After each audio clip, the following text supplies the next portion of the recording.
Part 2. The moon hung full and heavy over the eastern mountains when Kieran finally returned to Shadowmere, but he didn't arrive alone. Behind him came a caravan of 23 people, men and women from 5 different territories, each carrying the weight of injustice and the hope of vindication. They were the families of the wrongly accused, the survivors of corrupt investigations, the witnesses who had been silenced or ignored. Luna stood at the settlement's entrance with Freya on her hip, watching the procession approach. Even in the moonlight, she could see the exhaustion etched into Kieran's features, the toll that weeks of investigation had taken. But she could also see something else, a fierce determination, a warrior's focus sharpened to a razor's edge. "Mama, why are there so many people?" Freya asked, her small hand gripping Luna's shoulder. "Because sometimes fighting for what's right means we don't fight alone, little wolf. Sometimes the bravest thing we can do is stand together." As Kieran dismounted and crossed the distance between them, Luna saw the full scope of what he had accomplished. These weren't just witnesses. They were a coalition, a movement, a force that could no longer be dismissed or intimidated into silence. "We found them all," Kieran said quietly, pulling both Luna and Freya into his embrace. "Every family Aldrich destroyed. Every person who knew the truth but was too afraid to speak it. And once they realized they weren't alone, that others had suffered the same injustice, their fear transformed into something powerful." "How many cases?" Luna asked. 17 confirmed. "Possibly more once we dig deeper." His voice hardened. "Aldrich has been doing this for 12 years, Luna. 12 years of destroying innocent people, stealing their lands, enriching himself and his associates. And he's just one of 6 investigators working together." Luna felt the familiar weight of responsibility settle over her shoulders, but this time it came with a surge of fierce joy. This was exactly what they had hoped for, not just evidence of individual corruption, but proof of systematic abuse that would demand equally systematic reform.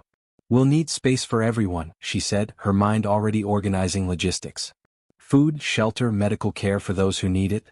And we'll need to document every story, gather every piece of evidence, build a case so comprehensive that even the Alpha King's closest advisors can't ignore it." "Already done," Kieran replied with a tired smile. "Eric has opened the guest hall. Thorvald is organizing meal rotations. And your apprentices have volunteered to provide medical care and record testimony."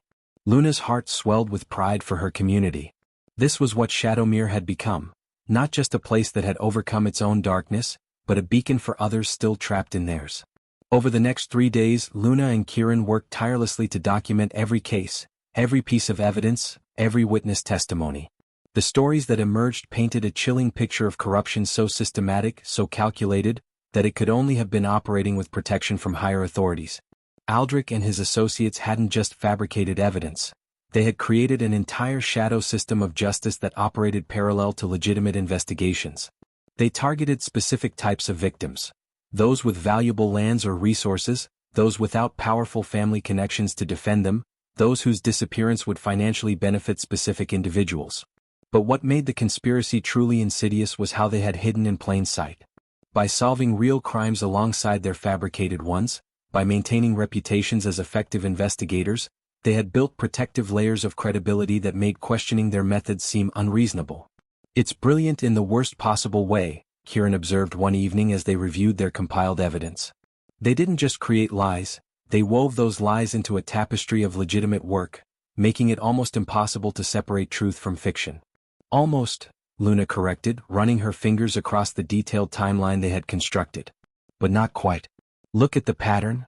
Every fabricated case shares certain characteristics. The evidence appears too quickly. The witness testimonies are remarkably similar in phrasing. The documentation lacks the normal irregularities and corrections you'd see in authentic records." She pointed to specific examples, showing Kieran how her healer's eye for detail had identified subtle inconsistencies that, taken individually, might mean nothing, but collectively painted an undeniable picture.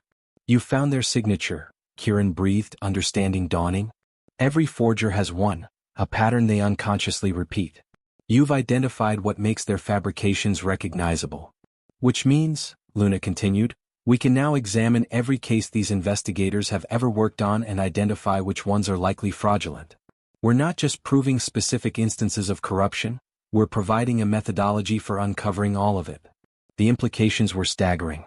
If they could teach others to recognize these patterns, they could audit justice systems throughout the realm, potentially identifying hundreds of wrongful convictions. But with revelation came danger. The attack came on the fourth night, when most of Shadowmere slept peacefully, confident in their settlement's safety. Luna woke to the sound of breaking glass and Freya's terrified scream. She was moving before conscious thought, scooping her daughter from her bed and pressing her into the hidden alcove they had prepared for exactly this kind of emergency. "Stay here, little wolf," Luna commanded. "No matter what you hear, stay hidden until Papa or I come for you." "Mama, I'm scared." "I know, my brave girl. But you're strong like we taught you. Stay quiet, stay hidden, and trust that we'll keep you safe." Kieran burst through the door, sword already drawn, his warrior instincts fully engaged. 6 intruders heavily armed. They're targeting the guest hall where the witnesses are staying. Luna's blood ran cold. Of course they were. Eliminate the witnesses, destroy the evidence, and the conspiracy could continue unchecked. "Protect Freya," she commanded, but Kieran was already shaking his head. "Eric's warriors are converging on the guest hall. I'm not leaving you and our daughter undefended." He moved to the window, assessing the situation with practiced efficiency. "They sent 3 toward our location specifically. This isn't random, they know exactly who we are and what we're doing." Luna's healer training included defensive combat. Every healer in the realm learned basic protection skills, knowing that injured warriors could become dangerous in their delirium. But facing professional assassins was another matter entirely. Still, she would not cower while her family and her guests were under attack. She retrieved the silver blade Kieran had given her on their wedding day, a weapon forged specifically for her hand, balanced for precise strikes rather than heavy blows. "Then we defend our home together." The first attacker came through the window with practiced silence, his dark clothing blending with shadows. But Kieran's counterstrike was faster, disarming the intruder before he could fully enter. The second came through the door and Luna moved with the precision of a surgeon, her blade finding the vulnerable points in his armor with efficiency that would have surprised anyone who only knew her as a healer. The third attacker was smarter, hanging back and assessing his opponents before engaging. When he finally struck, it was with the calculated efficiency of someone who killed for a living. But he hadn't counted on facing 2 people who fought not for payment or orders, but for everything they loved. Kieran and Luna moved together with the synchronization of 5 years' partnership, each covering the other's weaknesses, each anticipating the other's movements. When it was over and all 3 attackers lay subdued on their floor, Luna allowed herself one shaking breath before checking on Freya. "You can come out now, little wolf." Freya emerged from her hiding place, eyes wide but tearless. "You and Papa are really good fighters." "We're really good protectors," Luna corrected. "There's a difference. We don't fight because we enjoy violence, we fight because we love peace and the people who deserve to live in it." The attack had failed. Eric's warriors had captured 4 of the 6 intruders. 2 had escaped but not before one was wounded badly enough to leave a clear blood trail. By dawn, the full scope of the assault became clear. This had been a coordinated attempt to eliminate not just the witnesses but Luna and Kieran themselves. "Aldrich is desperate," Eric observed as they surveyed the damage in the gray morning light. "He knows we're building a case against him and he's willing to risk everything to stop us." "Then he's already lost," Kieran replied. "Because desperate men make mistakes and we're very good at exploiting mistakes." The captured attackers were interrogated using the same transparent, documented methods Luna had helped establish. Every question was recorded, every answer witnessed by multiple people, every piece of information verified before being acted upon. It was slow, methodical work, but it was work that would withstand any scrutiny. And what they learned confirmed their worst fears. The conspiracy reached far higher than they had imagined. One of the captured assassins, offered leniency in exchange for cooperation, revealed that Aldrich and his associates weren't just corrupt investigators, they were part of a larger network that included regional governors, trade officials, and even members of the Alpha King's Advisory Council. The scope was breathtaking. This wasn't simple corruption, it was organized crime operating under the guise of legitimate authority, enriching themselves through systematic theft of lands and resources from those they framed for crimes. "We can't just expose Aldrich," Luna said as the full picture emerged. "We have to dismantle the entire network, or they'll simply replace him with another investigator and continue as before." "Which means," Kieran added grimly, "we need to take this directly to the Alpha King himself. Anything less and they'll use their connections to bury the evidence and eliminate us." It was a terrifying prospect. Approaching the Alpha King meant traveling to the capital, leaving Shadowmere's relative safety, and trusting that their evidence would be strong enough to overcome the influence of corrupt advisors who would certainly try to prevent the truth from reaching the throne. But they had no choice. This conspiracy had grown too large, too entrenched to be eliminated through local action alone. Only royal authority, wielded with full knowledge of the truth, could root out corruption that had infected multiple levels of government. We leave in 3 days, Kieran decided. That gives us time to compile all evidence into a single comprehensive report, to arrange protection for our witnesses, and to ensure Freya is safe with people we trust absolutely. Luna's heart clenched at the thought of leaving her daughter, even temporarily. But the mathematics of risk were clear. Taking Freya to the capital would put her in danger, while leaving her in Shadowmere with trusted guardians would keep her as safe as possible. Thorvald and my senior apprentices will care for her, Luna said, her voice steady despite the ache in her chest. And we'll return as soon as we've presented our case to the Alpha King. The next 3 days passed in a blur of preparation. Luna spent every spare moment with Freya, memorizing the sound of her daughter's laugh, the weight of her small body during bedtime cuddles, the fierce intelligence in her eyes as she asked endless questions about where Mama and Papa were going and why. We're going to see the most important Alpha in all the realm, Luna explained on their last evening together. We're going to tell him about bad people who have been hurting others and ask him to stop them. Will he listen? Freya asked with the directness of childhood. I don't know, Luna admitted, refusing to offer false certainty. But we have to try. Because sometimes the hardest thing and the right thing are the same thing, and we don't stop being brave just because success isn't guaranteed. Freya considered this seriously. When I'm big like you, will I have to do hard things too? Probably, Luna said. But you'll be ready for them because you're learning now that courage isn't about not being afraid. It's about doing what needs to be done even when you are afraid. Like when I climbed the tree even though I was scared? Exactly like that. On the morning of their departure, Luna held her daughter close, breathing in the sweet scent of her hair, committing every detail to memory. Be good for Thorvald. Practice your letters. Remember that Mama and Papa love you more than all the stars in the sky. More than all the fish in the sea, Freya added, completing their familiar litany. More than all the trees in the forest. More than all the wolves in the pack. They spoke the words together, a promise and a binding, a reminder that love transcended distance and time. Then Luna placed her daughter in Thorvald's arms, trusting the ancient wisdom of someone who had protected generations of Shadowmere's children. Keep her safe. With my life, Thorvald promised. And you keep yourself safe. The world needs what you're building, but your daughter needs you more. The journey to the capital took 10 days, even traveling at the accelerated pace Kieran's Moonguard training allowed. They brought with them a carefully selected group. Sylvia, whose brother's case had started this entire investigation. Marcus Ironpaw, the Alpha who had lost his sister to a wrongful execution. 3 other witnesses whose stories were particularly compelling, and 6 Moonguard warriors loyal to Kieran personally. They also brought something unprecedented. A comprehensive written report documenting not just individual cases of corruption, but the systematic methods used to fabricate evidence, the financial trails showing how corrupt investigators profited, and most damning of all, correspondence between Aldrich and his associates discussing their operations. The captured assassins had provided enough information to locate several hidden caches where the conspirators stored their most incriminating documents. Kieran's Moonguard contacts had raided these locations, seizing evidence that the corrupt investigators had kept as insurance against each other, proof that could now be used against them all. It's poetic in a way, Kieran observed as they reviewed the documents during a rest stop. Their own paranoia and greed made them keep records that will ultimately destroy them. If they had simply trusted each other, we might never have found definitive proof. Evil contains the seeds of its own destruction, Luna quoted. My grandmother used to say that. Corruption always becomes unsustainable eventually, the question is how much damage it does before collapsing. As they drew closer to the capital, Luna felt a growing anxiety that had nothing to do with physical danger. This was the Alpha King's seat of power, the heart of the realm's authority.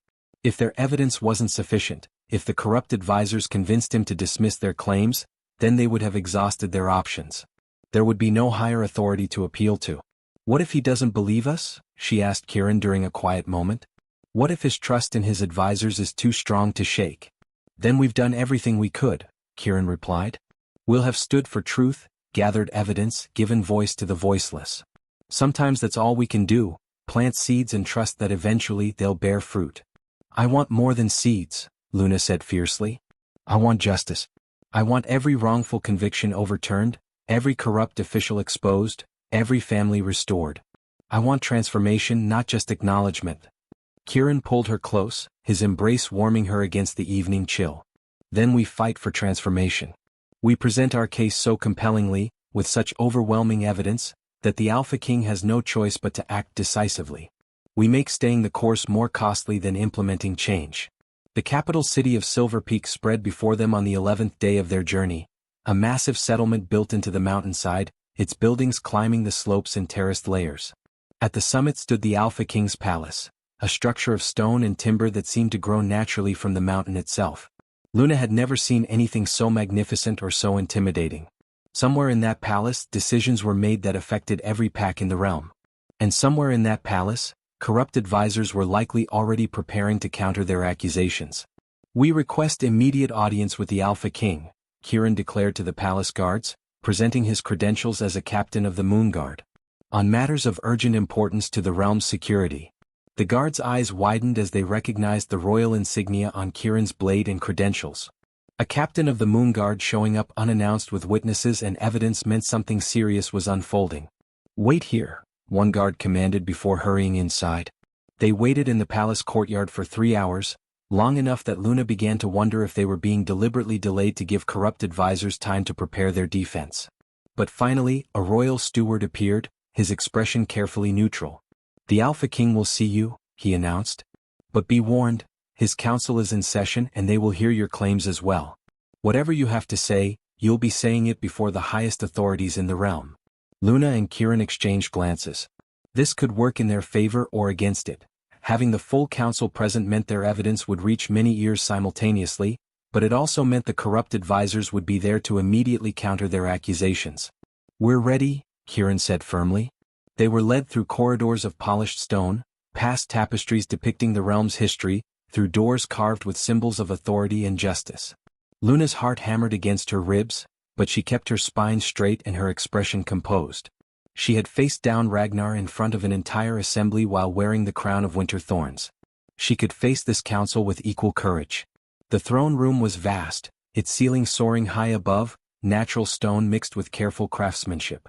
At the far end, elevated on a platform, sat Alpha King Aldrich the Wise, a man in his 60th year, his hair silver but his eyes still sharp with intelligence.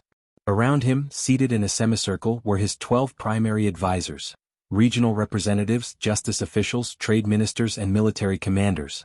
Luna's trained eye immediately identified which ones looked genuinely curious about this unexpected audience and which ones appeared anxious or hostile. "Captain Kieran Wolfson," the Alpha King's voice carried easily through the vast space. "You returned to my capital unannounced and with quite an entourage. I trust your reasons are substantial." "They are, Your Majesty," Kieran replied, his voice equally strong. "We come bearing evidence of systematic corruption within your justice system, corruption that has led to numerous wrongful convictions, deaths of innocent people, and theft of lands and resources across multiple territories." A ripple of shock and denial ran through the assembled advisors. One man, Luna recognized him from descriptions as Lord Cassius, the Chief Justice, stood abruptly. "This is outrageous. To come before the Alpha King with such wild accusations." "Accusations supported by comprehensive evidence," Kieran interrupted smoothly. "Testimony from multiple witnesses, documentation of falsified records, financial trails showing illegal enrichment, and confessions from hired assassins sent to silence those who would speak truth." The Alpha King raised one hand, silencing further outbursts. "These are serious claims. I will hear your evidence in full before making any judgments. Begin." And so they did. For the next 4 hours, Luna and Kieran presented their case with methodical precision. They started with Sylvia's story: one wrongful conviction, one destroyed family, one woman's determination to clear her brother's name. Then they expanded outward, showing how her brother's case fit a pattern, how that pattern connected to other cases, how those cases revealed a network of corrupt investigators working in coordination. Luna presented the forensic analysis of falsified documents, teaching the council how to recognize the subtle signs of forgery. She showed them financial records proving that investigators had profited from the lands and resources of those they'd condemned. She introduced witnesses who described threats, intimidation, and violence used to silence dissent. Kieran provided the military and strategic analysis, demonstrating how the corruption network had operated like an organized crime syndicate, with layers of protection and fallback positions. He showed correspondence between investigators discussing their operations, casual mentions of targets and acquisitions, that made clear they viewed justice as a profitable business rather than a sacred duty. And throughout it all, the witnesses themselves spoke, Sylvia describing her brother's character and the impossibility of his supposed crimes, Marcus Ironpaw's voice breaking as he recounted his sister's grief and early death, others adding their voices to a chorus of pain that could not be dismissed or ignored. As the evidence mounted, Luna watched the council's reactions. Some advisors appeared genuinely horrified, their faith in the system they trusted shaking before their eyes. Others looked calculating, clearly trying to determine how much of their own power might be threatened by these revelations. And a few, particularly Lord Cassius and two other justice officials, looked increasingly pale and desperate. These accusations, if true, would indicate failures at every level of our justice system, the Alpha King said when they had finished. His voice was heavy with the weight of what he'd heard. But I must ask, why bring this to me now? Why not work through normal channels, allow regional authorities to investigate? Because, Your Majesty, Luna replied, stepping forward, the corruption reaches into those normal channels. We have evidence suggesting that members of your own advisory council have been protecting corrupt investigators, possibly even profiting from their activities. The throne room exploded into chaos. Advisors shouting denials, demanding Luna be arrested for slander, calling for immediate dismissal of all charges. But through the din, the Alpha King's voice cut like a blade. Silence. The room fell instantly quiet. You accuse members of my council, the Alpha King said, his eyes fixed on Luna with an intensity that would have been terrifying if she hadn't spent years learning to stand firm under hostile scrutiny. That is a claim that cannot be made lightly. What evidence do you have? Luna produced a leather-bound ledger, one of the documents seized from the hidden caches. This records payments made from Lord Cassius's personal accounts to Aldrich the Just and his associates. The payments correlate directly with cases where lands were confiscated and later transferred to individuals connected to Lord Cassius. Lies. Cassius shouted. Forged documents created to undermine legitimate authority. Then you won't object to having the ledger examined by independent auditors, Kieran suggested mildly. We can compare the handwriting to your known correspondence, verify the account numbers, trace the financial transactions. Cassius's face had gone from red to white. He opened his mouth, closed it, then made a desperate lunge toward the nearest exit. He didn't make it 3 steps before Moonguard warriors who had been positioned throughout the throne room moved to intercept him. The message was clear. Captain Kieran had come prepared with backup authorized by the Moonguard's commander. Detain him, the Alpha King commanded, his voice cold with fury. Along with anyone else whose loyalty is in question until this matter is fully investigated. 2 other advisors stood, perhaps hoping to escape before suspicion turned their direction. They too were detained, their panicked reactions confirming guilt more effectively than any evidence could. The Alpha King descended from his throne, his movements deliberate and controlled despite the obvious rage simmering beneath his composure. He approached the table where Luna and Kieran had spread their evidence, examining documents with the careful attention of someone who understood that his entire realm's credibility hung in the balance. How deep does this go? He asked quietly. We've identified corruption in 6 territories, Kieran replied. But our analysis suggests the methodology could have spread further. A comprehensive audit of the justice system is necessary. And those who have been wrongly convicted? The families destroyed. 17 confirmed cases so far, Luna said. But likely dozens more once we examine records more thoroughly. Every one deserves review, vindication where appropriate, and restitution for losses suffered. The Alpha King nodded slowly, the weight of responsibility visible in every line of his face. This is the worst failure of my reign. That such corruption could flourish under my authority, that innocent people could be condemned while I remained ignorant. His voice trailed off, thick with emotion. With respect, Your Majesty, Luna said gently, you cannot see everything. Corruption deliberately hides itself, and those who practice it become skilled at deception. What matters now is not that it happened but how you respond, whether you use this revelation to implement reforms that prevent future abuses. The Alpha King looked at her with something approaching gratitude. You speak wisely for one so young. Tell me, what reforms would you suggest? And so Luna outlined the systems they had implemented in Shadowmere. Mandatory review of evidence by multiple investigators, transparent documentation of all procedures, regular audits of past cases, protection for witnesses who came forward with concerns, and, most importantly, the understanding that admitting mistakes and correcting them was strength, not weakness. These reforms won't prevent all corruption, she admitted. But they'll make it harder to sustain, easier to detect, and less likely to destroy innocent lives before being exposed. The Alpha King listened carefully, occasionally asking questions or requesting clarification. By the time Luna finished, the sun had set and torches had been lit throughout the throne room, casting flickering shadows that seemed to echo the gravity of the moment. Very well, the Alpha King said finally. I hereby order a complete audit of the justice system across all territories. Every case from the past 15 years will be examined for signs of the corruption patterns you've identified. A special commission will be established to oversee this work, and I want you both to serve on it. Luna and Kieran exchanged surprised glances. They had hoped for justice, for reforms, for acknowledgement of the corruption they'd exposed. But to be invited to help implement the solution was beyond their expectations. Your Majesty honors us, Kieran said carefully. But I must point out that I'm a captain of the Moonguard with existing duties. Which I am reassigning, the Alpha King interrupted. Your new duty is to ensure that what happened in these territories never happens again. You will have full authority to investigate, recommend reforms, and oversee their implementation. Your success in Shadowmere proves you understand not just how to identify corruption, but how to build systems that resist it. He turned to Luna. And you, Healer Luna.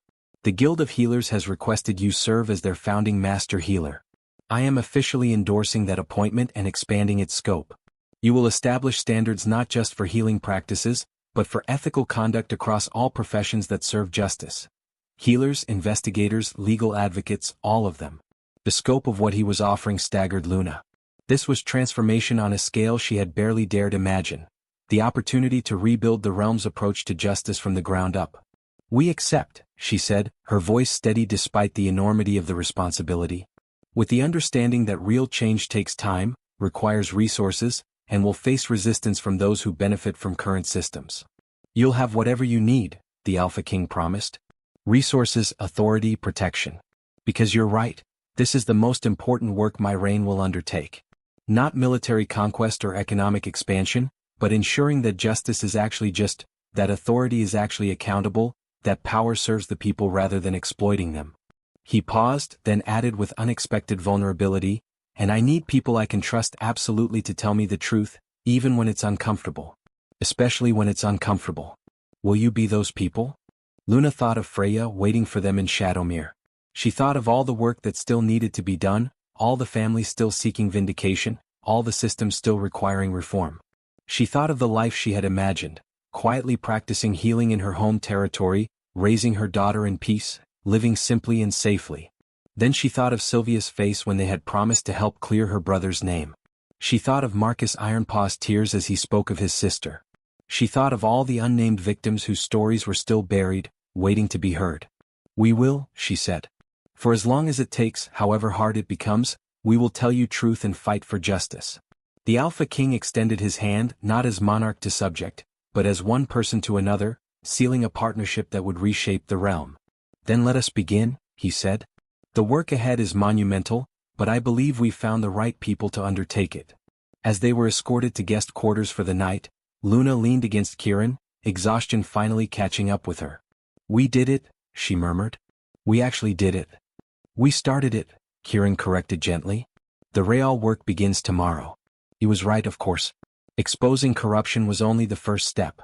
Reforming systems, changing cultures, ensuring that today's solutions didn't become tomorrow's problems, that was the work of years, possibly decades. But as Luna drifted towards sleep, she felt not overwhelmed but energized. This was what she had been preparing for without knowing it.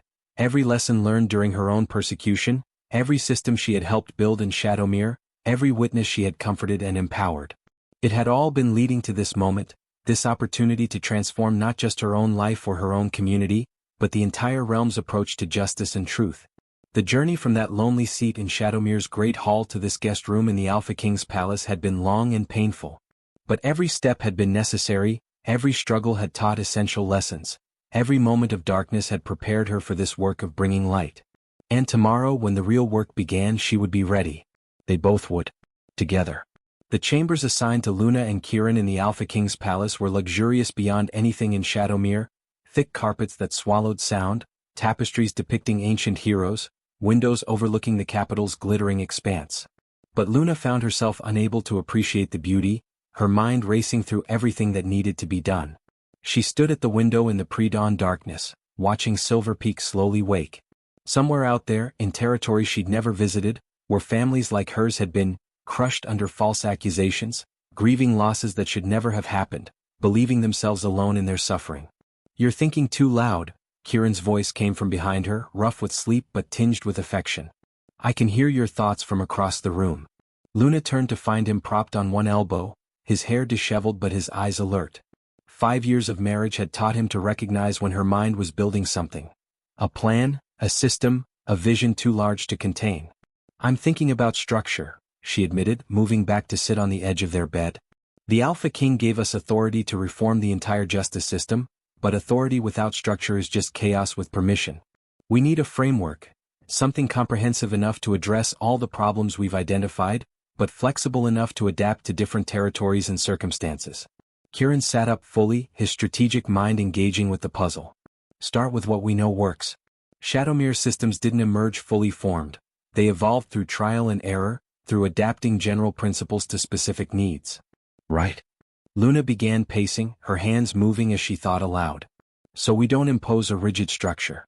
We establish core principles: transparency, accountability, multiple verification, protection for witnesses, regular audits. And then we help each territory implement those principles in ways that work for their specific circumstances. Which means we'll need people," Kieran added. "Lots of them. Investigators who can't be corrupted, healers trained in forensic analysis, legal scholars who understand both justice and mercy, administrators who can implement new systems while maintaining existing functions." Luna's excitement built as the vision clarified. "We create a guild, not just of healers but of truth seekers. People whose loyalty is to justice itself rather than to any particular authority. They would operate across territorial boundaries with protection from the Alpha King himself. Like the Moonguard, but for justice rather than military defense," Kieran said thoughtfully. "They would need rigorous training, clear ethical standards, and the authority to investigate anyone, regardless of rank or position. And they would need to be beyond corruption themselves," Luna added. "Which means we select them carefully, train them thoroughly, and create oversight structures to ensure they don't become the very thing we're fighting against." They spent the next hour sketching out possibilities, building on each other's ideas, challenging assumptions and refining concepts. By the time the sun rose fully, they had the outline of something unprecedented. A guild of truth that would serve as the realm's conscience, operating independently but with royal authority, dedicated to ensuring that justice remained just. A knock at their door announced breakfast and a summons from the Alpha King. They dressed quickly, Luna choosing a simple but elegant gown that conveyed professionalism without ostentation, Kieran in his formal Moonguard attire. The Alpha King received them in his private study, a more intimate space than the throne room but no less impressive. Maps covered the walls, documents stacked on every surface, evidence of a ruler who took his responsibilities seriously. "You've been thinking," he observed as they entered. "I can see it in your faces. Tell me what you've conceived." Luna and Kieran presented their vision: the Guild of Truth, its structure and purpose, its relationship to existing authorities, its methods for ensuring accountability while maintaining effectiveness. The Alpha King listened intently, occasionally interrupting with questions or concerns, but mostly absorbing their ideas with visible approval. "This is ambitious," he said when they finished. "Perhaps too ambitious. You're essentially proposing to create a new branch of governance, one that operates outside traditional hierarchies." "With respect, Your Majesty," Luna replied, "anything less ambitious won't be sufficient. The corruption we exposed wasn't an aberration, it was a symptom of systemic failures. Addressing symptoms without curing the disease just ensures the disease returns in new forms." The Alpha King studied her for a long moment. "You have your grandmother's eyes. Did you know that? I met her once many years ago. She had the same fierce intelligence, the same refusal to accept injustice simply because it was traditional." Luna felt tears prick her eyes at this unexpected connection to the woman who had shaped so much of who she was. "She taught me that knowledge is power, but only if you use it to serve truth." "Wise woman," the Alpha King murmured. Then with sudden decision, "Very well. I approve your Guild of Truth. You will have 6 months to establish its foundations, recruit your initial members, develop your training protocols, create your oversight structures. At the end of that period, you will present your full operational plan to my council. If it proves sound, we'll expand it throughout the realm. 6 months. It seems simultaneously too much time and nowhere near enough. But Luna felt the familiar surge of determination that had carried her through every previous challenge. We'll need funding, Kieran noted practically. Facilities for training, salaries for guild members, resources for investigations. You'll have it, the Alpha King promised. I'm diverting resources from 3 different budgets: Justice Administration, Territorial Oversight, and my personal discretionary fund. This is the most important work we can undertake, and it will have the support it requires. He paused, then added with unexpected vulnerability, I want you to know, the revelations about Lord Cassius and the others, it shook my confidence deeply. If corruption reached that close to my throne, how much else have I missed? How many other innocent people have suffered while I remained ignorant? Your Majesty, Luna said gently, one person cannot see everything, know everything, prevent every evil. What defines a good ruler isn't omniscience, it's how they respond when darkness is brought to light. You could have dismissed our evidence, protected your advisors, maintained convenient ignorance. Instead, you chose truth over comfort. That's the quality that will make the Guild of Truth possible. The Alpha King's expression softened with gratitude. Thank you. Now there's someone else you should meet, someone who will be essential to your work. He gestured to a side door, which opened to admit a woman Luna recognized immediately from descriptions. Alpha Queen Elara, the king's mate and co-ruler, known throughout the realm for her wisdom and her advocacy for the vulnerable.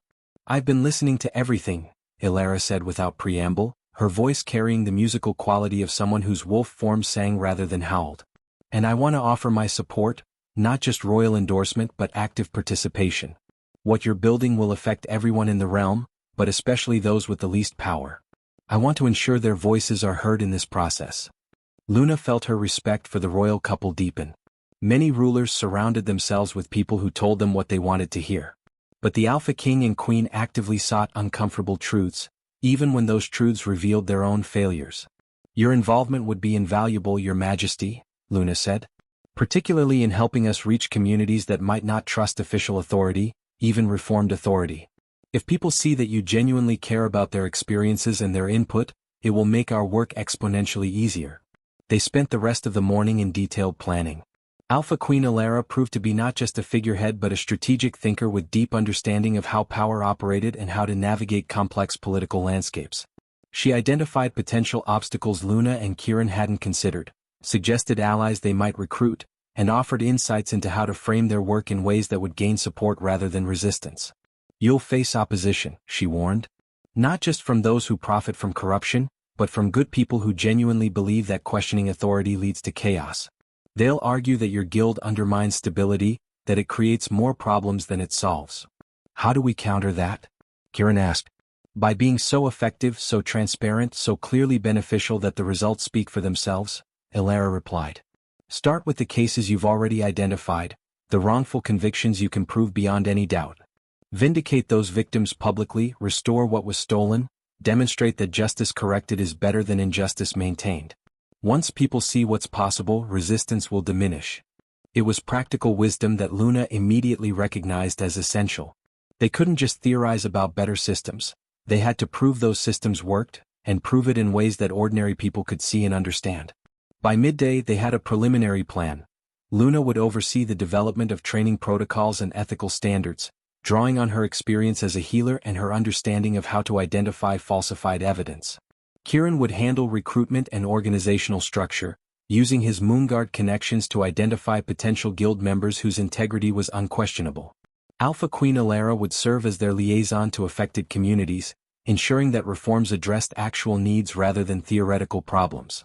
We should return to Shadowmere as soon as possible, Luna said. Not just because I miss Freya desperately, but because we need to start recruiting from people who have already proven themselves in our reform systems. They'll form the core of the guild, people who understand what we're trying to achieve because they've already lived it. Agreed, the Alpha King said. But before you leave there's one more matter to address, the prisoners. He meant Lord Cassius and the other corrupt advisors, now detained and awaiting formal charges. Their trials would set precedents for how high-ranking officials would be held accountable, making them symbolically crucial to everything the Guild of Truth represented. "I want you to oversee their investigations," the Alpha King continued. "Not to prove their guilt, we have enough evidence for that already. But to uncover the full scope of their corruption, identify everyone involved, recover stolen resources, and demonstrate how the new systems work even when investigating the powerful." It was a test, Luna realized. The Alpha King was giving them an opportunity to prove that the Guild of Truth would be as effective investigating those with authority as it had been exposing Aldrich and his network of corrupt investigators. "We accept," Kieran said. "But we'll need access to all financial records, correspondence, and testimony from anyone with relevant knowledge. No exceptions for rank or position." "You'll have it," the Alpha King promised. "And you'll have my full support, even if the investigation uncovers uncomfortable truths about people I trusted or decisions I made. Truth must come before comfort, I understand that now." As they left the Alpha King's study and made their way through the palace, Luna felt the weight of what they had undertaken settling onto her shoulders. This was no longer about clearing her uncle's name or exposing one corrupt investigator. This was about transforming how an entire realm approached justice, truth, and accountability. "Are you frightened?" Kieran asked quietly as they walked. "Terrified," Luna admitted, "but also exhilarated. We have an opportunity that most people only dream of, the chance to make real, lasting change. To build something that will protect people we'll never meet, in places we'll never visit, long after we're gone. Our daughter will grow up in the world we're creating," Kieran observed. "That's both motivating and terrifying in equal measure." Luna thought of Freya, probably with Thorvald right now, asking endless questions and climbing trees with fearless determination. What kind of world did she want for her daughter? One where injustice was accepted as inevitable? Or one where systems existed to challenge corruption and protect the innocent? The answer was obvious, even if the path to achieving it was daunting. They spent the next week in Silver Peak, conducting intensive investigations into Lord Cassius and his associates. What they uncovered was both worse and more complex than they'd anticipated. Yes, Cassius had taken bribes and protected corrupt investigators. But he had also genuinely believed he was maintaining order, preventing chaos, serving the realm's stability by ensuring that investigations concluded quickly and decisively. He convinced himself that a few wrongful convictions were acceptable costs of maintaining an efficient justice system, Luna said one evening, reviewing interrogation transcripts. He saw innocent victims not as people whose lives were destroyed, but as statistical anomalies in an otherwise functional system. "Which makes him more dangerous than someone who's simply corrupt for profit," Kieran observed. "You can negotiate with greed or fear. But someone who has convinced themselves that their crimes are necessary? That's much harder to reach." They documented everything meticulously, not just what Cassius and his associates had done, but how they had justified it, how the system had enabled their actions, how warning signs had been missed or ignored. The investigation became a case study in how corruption could flourish even in the presence of good intentions, when accountability mechanisms were weak or absent. "This is what we'll teach," Luna realized. "Not just how to identify corruption but how to recognize the thought patterns that enable it. The rationalizations, the greater good justifications, the belief that ends justify means." By the time they completed their investigation, they had enough evidence to charge 14 officials with various degrees of corruption, negligence, or complicity. But more importantly, they had developed a model for how future investigations should be conducted: thorough, transparent, focused on understanding how systems failed rather than just punishing individuals. The trials themselves were conducted according to the new protocols Luna and Kieran had developed. Multiple investigators reviewing evidence independently, public proceedings with detailed documentation, opportunities for the accused to present their defense fully, and transparent decision-making processes that explain not just verdicts but the reasoning behind them. Lord Cassius was convicted on multiple counts of corruption and abuse of authority. His sentence was severe but not cruel: imprisonment, loss of all rank and privileges, seizure of illegally obtained assets, but preservation of his basic dignity and rights. The message was clear. Justice meant holding people accountable while respecting their fundamental humanity. The other convicted officials received proportional sentences based on their level of involvement and the harm caused by their actions. And critically, the proceedings were open to public observation, with regular summaries published so that anyone interested could understand how justice was being administered. "This is what accountability looks like," Alpha Queen Alara observed, watching from the gallery as the final verdicts were delivered. "Not revenge, not cruelty, but transparent application of consequences for actions that harmed others." The trials took 3 weeks, and by the time they concluded, Luna was desperate to return home. She missed Freya with a physical ache, missed the familiar rhythms of Shadowmere, missed the healing work that grounded her when political complexities became overwhelming. "We leave tomorrow," Kieran announced on their final evening in Silver Peak. "The investigations are complete, the trials concluded, and we have everything we need to begin building the guild. It's time to go home." Oh. The word carried such weight, such longing. Luna found herself packing with unusual urgency, as if moving faster might somehow accelerate their journey. The Alpha King and Queen met them before their departure, presenting them with official documents that established the Guild of Truth's authority and resources. But more than the official recognition, they offered something more personal. "You've given us hope," Alpha Queen Alara said, embracing Luna warmly. "Not just for better systems but for better leadership. You've shown us that admitting mistakes and correcting them is strength, not weakness. That's a lesson we'll carry forward in all our governance. And you've shown me," the Alpha King added, "that the people I need closest to my throne aren't those who tell me what I want to hear, but those who tell me what I need to know. I'm establishing a new advisory position, Counselor for Justice and Truth. It's yours if you want it, Luna. You would divide your time between Shadowmere and Silver Peak, providing ongoing guidance as we implement reforms." Luna felt the offer's significance. This wasn't just recognition of her work, it was integration of truth-telling into the highest levels of governance, ensuring that future rulers would have someone whose job was to challenge comfortable assumptions and speak for the voiceless. "I accept," she said, "with the understanding that my counsel will sometimes be uncomfortable, and that I'll speak for those who can't speak for themselves, even when that means challenging your decisions directly." "Especially then," the Alpha King corrected with a slight smile. "If I only wanted comfort, I have plenty of advisors who would provide it. What I need is truth, and I trust you to deliver it." The journey home took longer than the journey to Silver Peak. They traveled with a larger group now, including several new guild recruits who would begin training in Shadowmere's proven systems. But Luna didn't mind the slower pace. It gave her time to process everything that had happened, to begin mentally organizing the massive work ahead. "What are you most worried about?" Kieran asked during one evening's rest. Luna considered the question carefully. "That we'll become what we're fighting against. That the guild will start with pure intentions but gradually compromise, rationalize, prioritize efficiency over truth. Every corruption begins somewhere, with small choices that seem justified at the time. I'm worried we won't recognize when we start making those choices. Then we build in safeguards," Kieran suggested. "Not just rules but culture. We train guild members to question themselves as rigorously as they question others. We create systems where admitting mistakes is rewarded, where changing your mind based on new evidence is celebrated, where the highest loyalty is to truth rather than to the organization. And we sunset the guild if it fails," Luna added suddenly, the idea crystallizing as she spoke. "We establish from the beginning that the guild exists to serve justice, not to perpetuate its own existence. If it becomes corrupt, if it loses sight of its purpose, if it causes more harm than good, then it should be dissolved. We write that into the founding documents." Kieran stared at her, then slowly smiled. "That's brilliant. It's the ultimate accountability mechanism, knowing that your organization's survival depends on maintaining its integrity, and that failure means dissolution rather than reform. It changes every incentive structure." They spent the rest of the evening drafting this unprecedented provision, working out the details of how it would be implemented, who would make the determination, what standards would trigger dissolution. It was complex, potentially messy, but it felt right. A way to ensure that the Guild of Truth could never become the Guild of Comfortable Lies.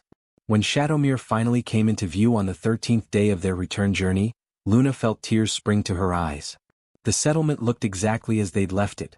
Modest buildings clustered around the Great Hall, smoke rising from hearths, the familiar outline of the ancient stone circle on the hill above. But she knew they were returning changed. They left as local reformers who had exposed corruption in their community. They returned as architects of realm-wide transformation, carrying authority and responsibility that would reshape their lives and the lives of everyone in Shadowmere. "Mama. Papa." Freya's voice carried across the distance before Luna could even see her daughter. Then there she was, running with Thorvald laboring to keep up, her small legs pumping as fast as they could carry her. Luna dismounted before her horse had fully stopped, gathering Freya into her arms and holding her so tightly the child squeaked in protest. "Can't breathe, Mama? Sorry, little wolf. I just missed you so much." "I missed you too." But Thorvald taught me 3 new letter sounds and I learned to make healing tea and I saw a real wolf and, the words tumbled over each other in typical Freya fashion, a torrent of experiences that couldn't wait to be shared. Kieran joined them, scooping both Luna and Freya into an embrace that felt like coming home. Whatever challenges lay ahead, whatever work needed to be done, they would face it as they always had, together. Thorvald approached more slowly, his weathered face creased with a knowing smile. She never doubted you'd return. Asked me every day when you'd be back, but never once suggested you might not come. That's faith, that is. How was she really?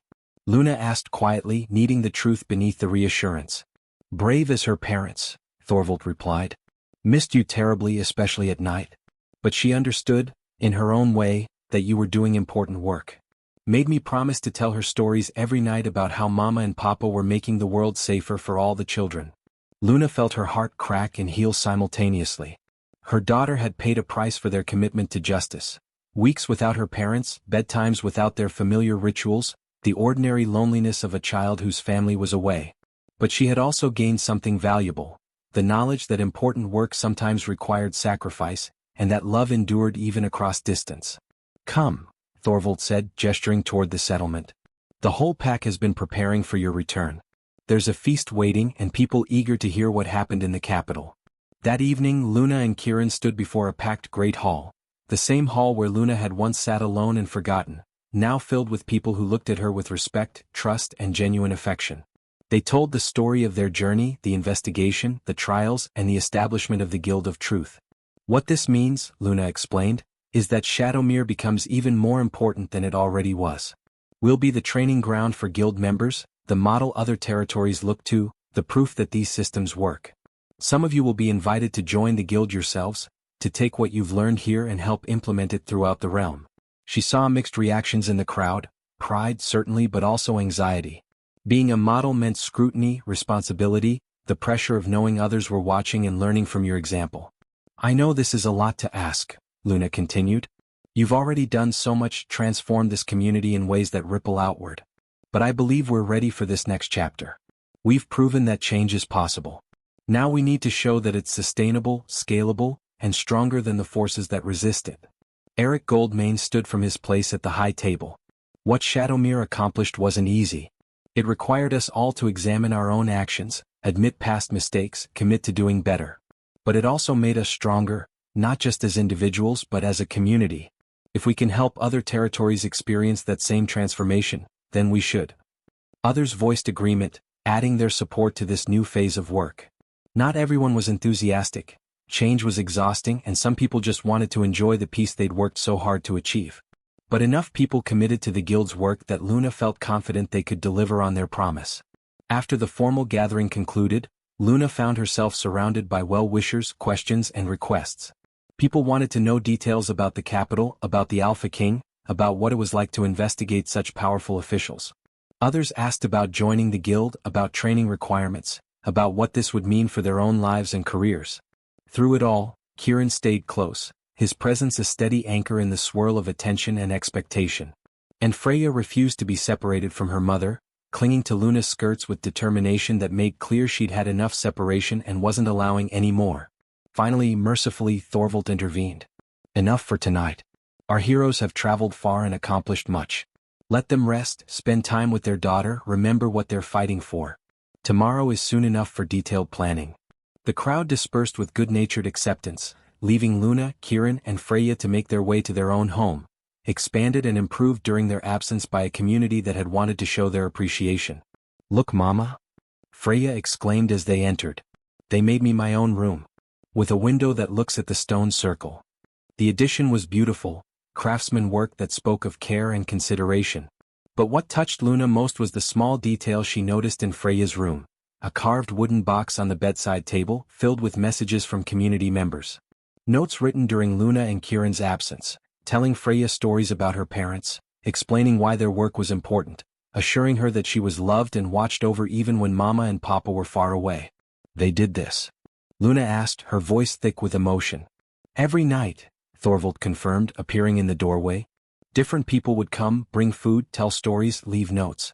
They made sure she never felt alone, never doubted that she was part of something bigger than herself. This was community, Luna realized. Not just systems and protocols, but people caring for each other, supporting each other's children, ensuring that no one bore their burdens alone. This was what they were fighting to protect and propagate, not just better investigations or fair trials, but the relationships and commitments that made life meaningful. That night, after Freya finally surrendered to sleep, curled between her parents with the contentment of a child who felt completely secure, Luna and Kieran lay in the darkness and talked quietly about the future. 6 months to establish the guild's foundations, Kieran murmured. It's not much time. It's enough if we focus, Luna replied. We're not starting from nothing. We have Shadowmere systems, we have witnesses ready to testify about what works, we have the Alpha King's support and resources. What we need now is to translate what we've learned into training that others can replicate. And we need to be strategic about recruitment, Kieran added. The first guild members will set the culture for everyone who comes after. We need people whose integrity is unquestionable, whose commitment to truth outweighs their ambition or desire for recognition.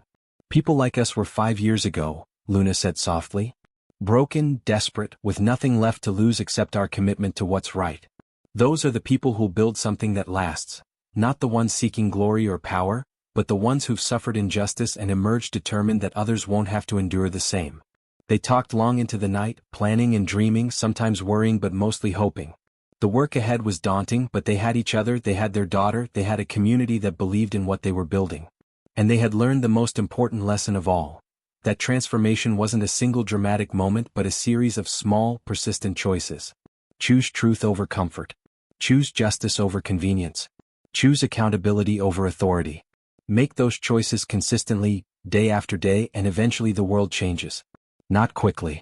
Not easily.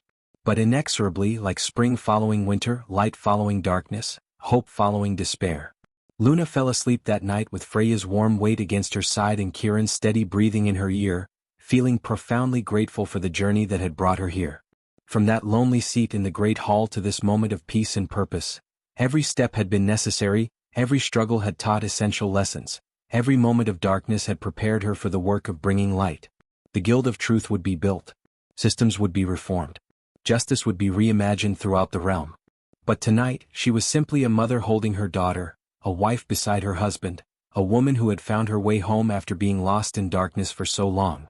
Tomorrow would bring new challenges, new responsibilities, new opportunities to serve truth and justice. But tonight she had everything she needed. The first month of building the Guild of Truth moved with the relentless momentum of a river breaking through winter ice. Luna woke before dawn each day, her mind already racing through training protocols, recruitment criteria, ethical frameworks that needed to be established before the Guild could function effectively. Her new role as counselor for justice and truth meant dividing her time between Shadowmere and Silver Peak, a balance that proved more challenging than she'd anticipated.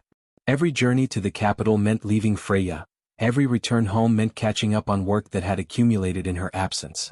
But slowly, painfully, they found a rhythm that honored both her family responsibilities and her commitment to the realm's transformation.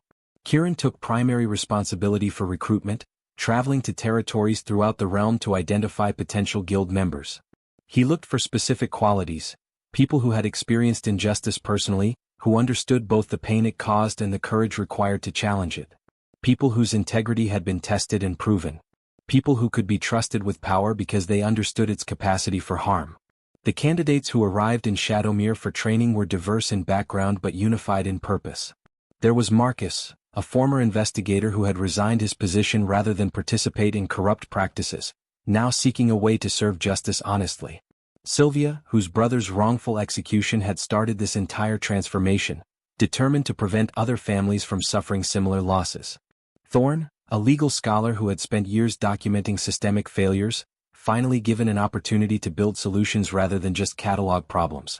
And many others, healers who had seen patients destroyed by false accusations, warriors who had served corrupt leaders and sought redemption, scribes who had recorded lies and now wanted to document truth. Each brought unique skills and perspectives, each carried scars that had shaped their commitment to justice. Luna designed their training to be rigorous but not rigid, comprehensive but adaptable. They learned forensic analysis, how to examine documents for signs of forgery, how to identify patterns in testimony that suggested coaching or fabrication, how to trace financial irregularities that revealed corruption.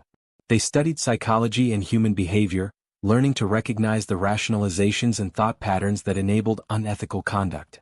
They practiced interviewing techniques that elicited truth without coercion, that respected dignity while pursuing accountability.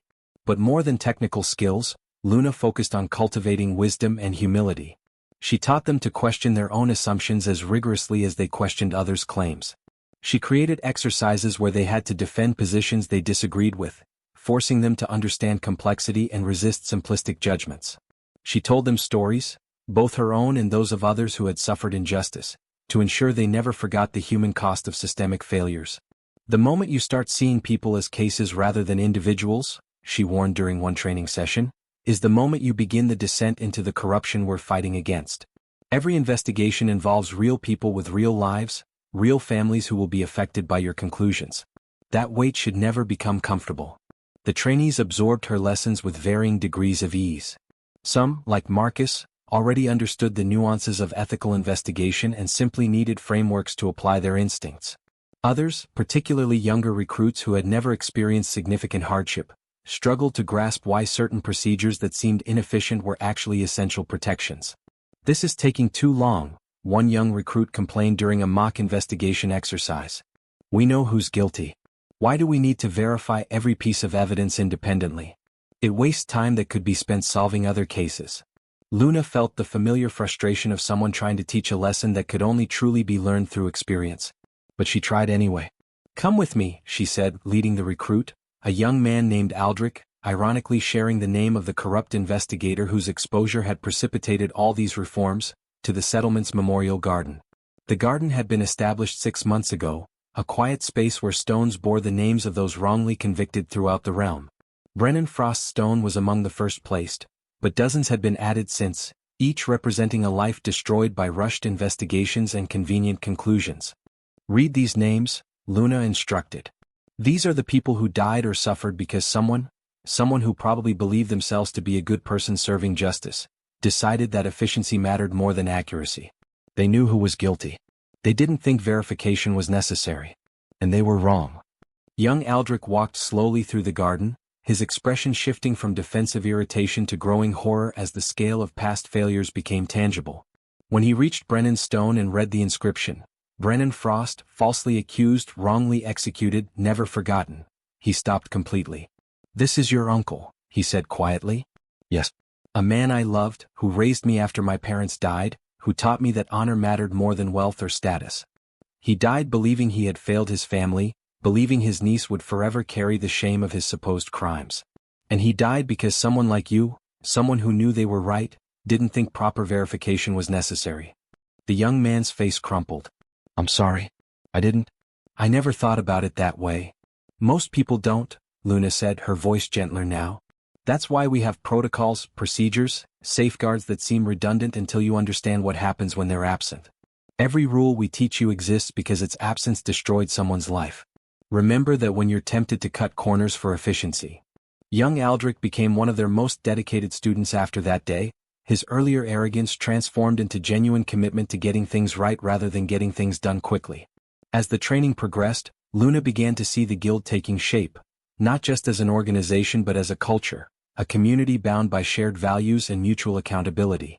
The trainees supported each other through difficult exercises, challenged each other's blind spots, celebrated each other's insights. They were building something that felt larger than themselves, something that might actually endure beyond any individual's contribution. 3 months into their 6-month preparation period, Luna received an urgent message from Silver Peak. Another case of suspected corruption had emerged, this time involving a senior military commander accused of embezzling supplies meant for border defenses.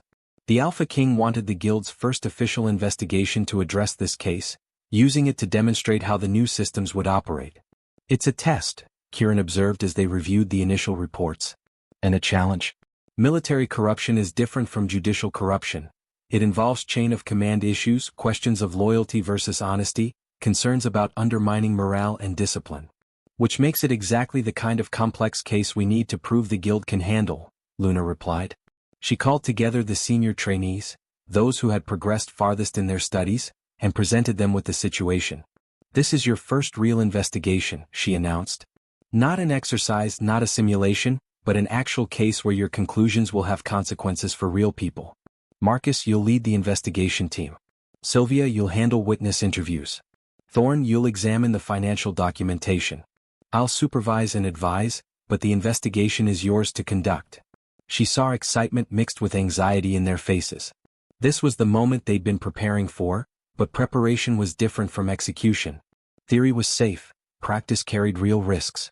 The investigation team departed for the border territories the next day, with Luna traveling alongside them.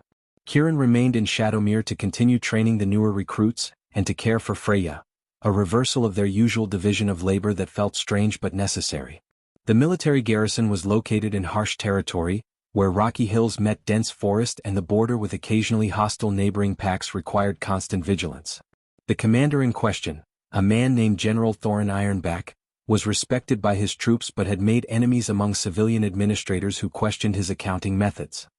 He's old school, the garrison's second-in-command explained when they arrived.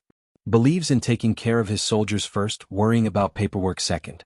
Maybe he bent some rules, but he never let his people go hungry or poorly equipped. It was a familiar defense. The idea that good intentions justified questionable means, that serving a higher purpose excused technical violations. Luna had heard similar arguments from Lord Cassius, from other corrupt officials who genuinely believed their crimes were somehow noble. But she had also learned that sometimes good people made mistakes without realizing the full consequences, and that justice required distinguishing between malicious corruption and well-meaning error. Marcus and his team spent 2 weeks conducting their investigation with meticulous thoroughness. They examined 5 years of supply records, interviewed dozens of soldiers and civilians, traced financial transactions through multiple accounts.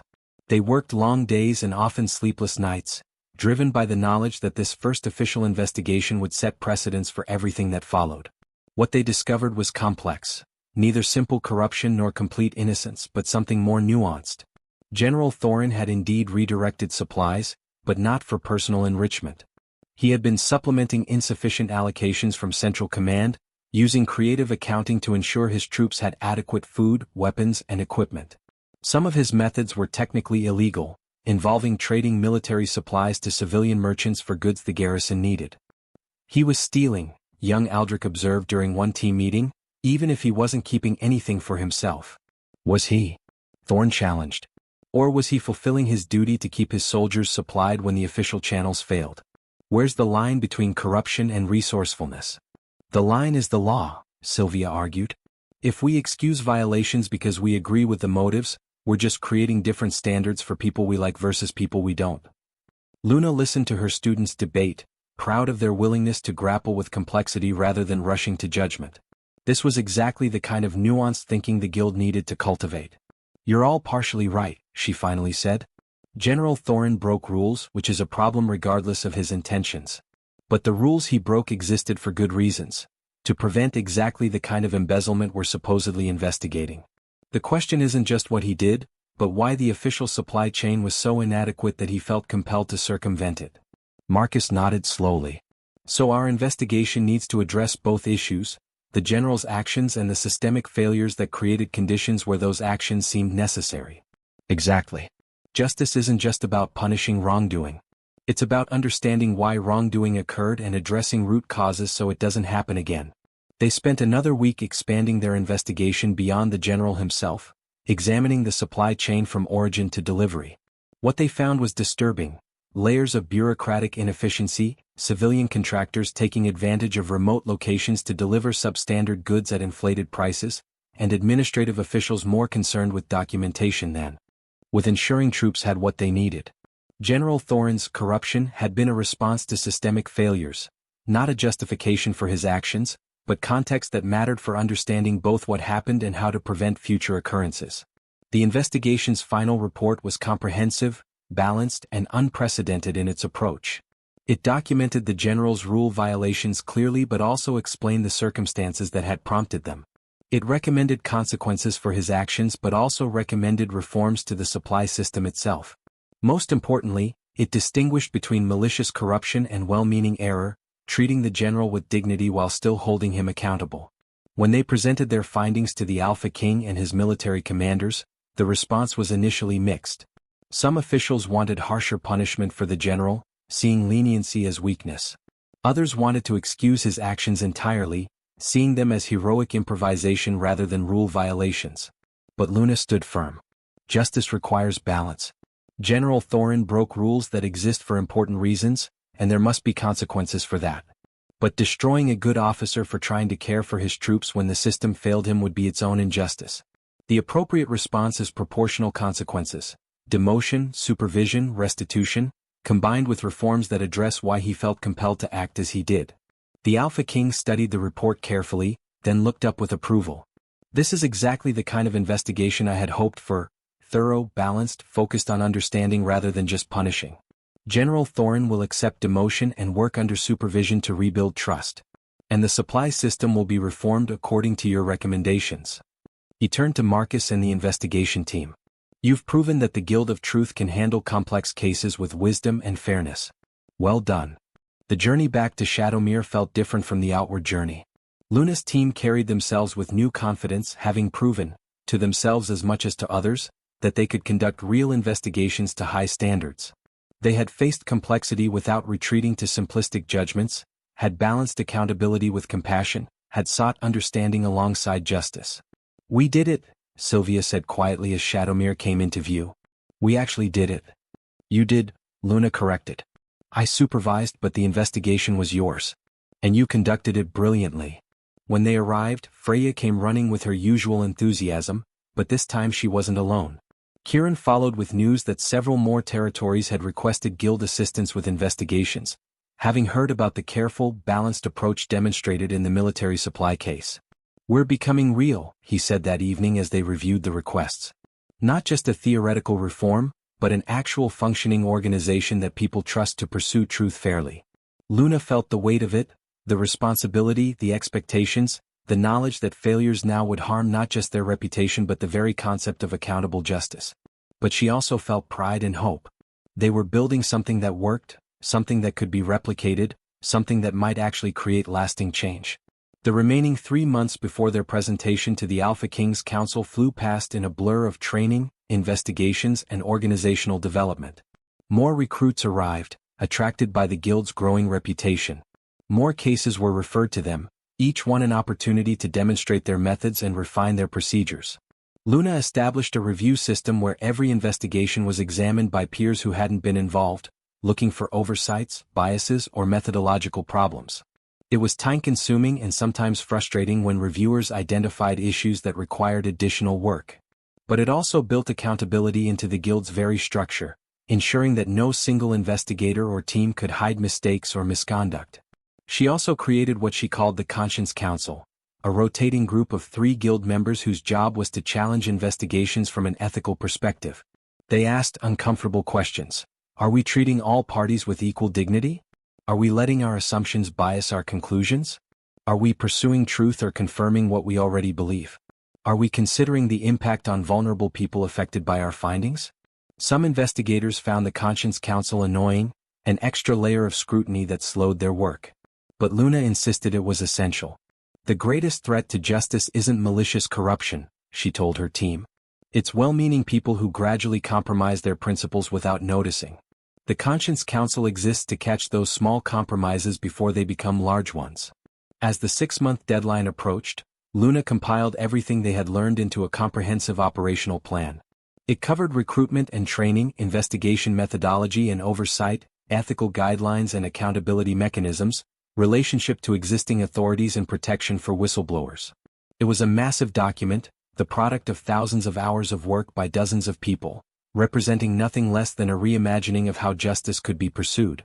The night before their presentation to the Alpha King's Council, Luna couldn't sleep. She stood at the window of their home, watching moonlight paint silver across Shadowmere's rooftops, thinking about how far they had come and how much further they needed to go. Kieran found her there, wrapping his arms around her from behind. Nervous about tomorrow? Terrified, Luna admitted. What if they reject the plan? What if they decide we're too idealistic, too impractical, too threatening to existing power structures? Then we'll adapt and try again, Kieran replied. But I don't think they'll reject it. You've built something remarkable, Luna.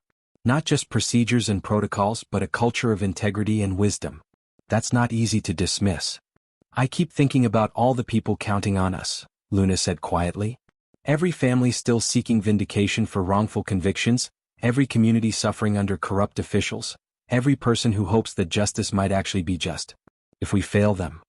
We won't, Kieran interrupted gently. Because failure isn't an option when people are counting on you. That's what you taught me 5 years ago when you refused to accept your uncle's guilt without question. You showed me that one person standing for truth can change everything. Now you've built an organization of people doing the same thing. That's powerful, Luna. That's transformation. She turned in his arms to face him. I couldn't have done any of this without you. You know that, right? You're the one who saw me when I was invisible, who believed in me when I didn't believe in myself. Everything we've built started that night when you sat beside me and offered friendship to someone everyone else had forgotten. We saw each other, Kieran corrected. Two people who understood loneliness and chose connection over isolation. That's what the Guild is, really, an organization built on the principle that we're stronger together than alone, that truth emerges through collaboration rather than competition, that justice requires community rather than just authority. They stood together in the moonlight, drawing strength from each other as they had so many times before. Tomorrow would bring its challenges, its questions, its demands. But tonight they had this moment, this peace, this certainty that whatever came next they would face it together. The presentation to the Alpha Kings Council took place in the Grand Hall of Silver Peak's palace, before an audience of regional alphas, senior advisors, military commanders and justice officials. Luna had prepared meticulously, but standing before so many powerful people still made her heart race with anxiety. She began not with statistics or procedures, but with a story, Sylvia's story, the wrongful execution that had sparked their investigation into Aldrich's corruption. She told it simply, letting the human cost speak for itself. Then she connected it to broader patterns, showing how one family's tragedy was part of systemic failures that affected countless others. The Guild of Truth exists to prevent more families from suffering what Sylvia's family endured, Luna explained. Not through harsher punishments or more investigations, but through better investigations. Ones that pursue truth rather than convenient conclusions, that respect dignity while demanding accountability, that address root causes rather than just symptoms. She walked the council through their operational plan, explaining each element and why it mattered. She showed them results from the 15 investigations the Guild had already conducted, demonstrating their methods worked even in complex, ambiguous cases. She presented testimony from people whose cases had been reviewed, both those found innocent and those found guilty, about how the Guild's approach had made them feel heard and treated fairly. Justice that people don't trust isn't really justice, Luna argued. It's just power pretending to be legitimate. What we're building is a system that earns trust through transparency, maintains legitimacy through accountability, and serves truth through humility about our own limitations.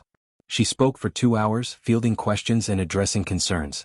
Some council members worried that the Guild would undermine existing authorities. Others questioned whether such idealistic principles could survive contact with messy reality. Still others suggested that the Guild gave too much power to unelected investigators.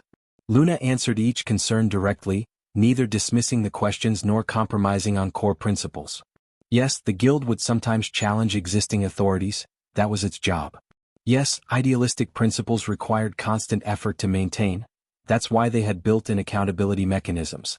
Yes, Guild investigators would have significant power, which was why selection, training, and oversight were so rigorous. You're asking us to trust that this Guild won't become just another source of corruption, one alpha observed. But every organization eventually becomes corrupt. Why should yours be different? It won't be, Luna replied, surprising everyone with her honesty. Not permanently. That's why we've included a sunset provision.